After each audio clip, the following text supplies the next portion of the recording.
যাদের শরীরে হিমোগ্লোবিন কম তারা অতি শীঘ্র এই বিটরুট সবজিটা খেয়ে নিতে পারেন। এতে অনেক বেশি রক্ত তৈরি হয়। আমি এখানে একটা বিটরুট নিয়েছি, এটাকে ধুয়ে পরিষ্কার করে চামড়াগুলো কেটে নিয়েছি। এরপর আমি পাতলা স্লাইস করে তারপর চিকন চিকন করে কেটে নিয়েছি।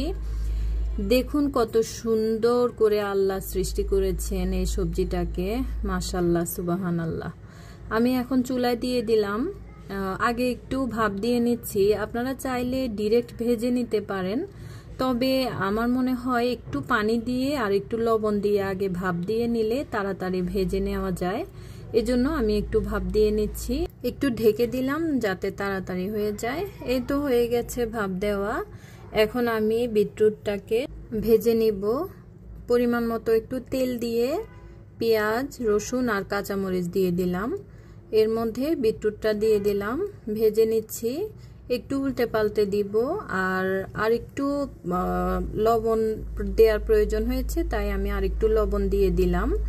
এখন আমি হালকা একটু ঢেকে দিব। 3-4 মিনিট ঢেকে দিয়েছি আর একটু আগুন কমিয়ে দিয়েছিলাম। হাত দিয়ে একটু চেক করে নিচ্ছি হয়েছে কিনা। এমন ভেঙে গেলে, নরম হয়ে গেলে বুঝবেন যে হয়ে গেছে সবজিটা। এই সবজিটা আপনারা চাইলে সালাদ করে, মিক্সড ভেজিটেবল করে বা এভাবে আলাদা ভেজেও খেতে পারেন। এটা শরীরের জন্য ভীষণ উপকারী। আমার এই সবজির রেসিপিটা আপনাদের কাছে কেমন লেগেছে জানাবেন। ভালো লাগলে অবশ্যই লাইক, কমেন্ট, শেয়ার করবেন। আমার পাশে থাকবেন। আল্লাহ হাফেজ। আসসালামু আলাইকুম।